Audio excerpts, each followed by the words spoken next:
এটা লুটপাটের উন্নয়ন আমরা পারবো। কাজে লুটেরাদের পরাস্ত করার জন্য আসন্ন এডিসি নির্বাচনে বামফ্রন্ট প্রার্থীদের জয়ী করুন।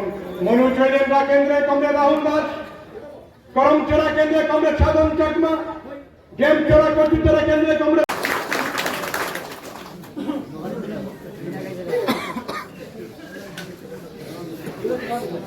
এখন আপনাদের সামনে বক্তব্য রাখবেন আমাদের মনোচলেন্দ্রা কেন্দ্রের প্রার্থী কমরেড রাহুল দাস।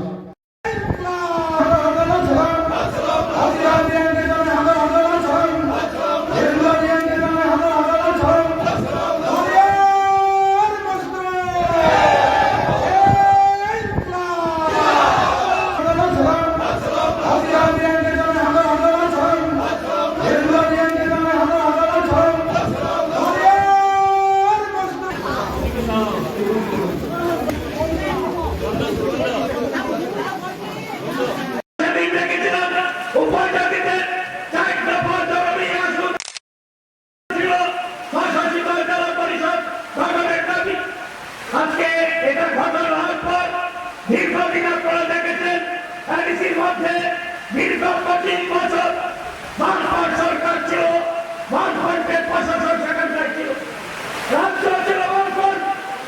সেই আমরা দেখলাম সেখানে রাজ্যে বামফ্রন্ট, এডিসি প্রশাসনের মধ্যে বামফ্রন্ট। আজকে তারা দাবি করে আমরা গ্লোবাল ইঞ্জিন,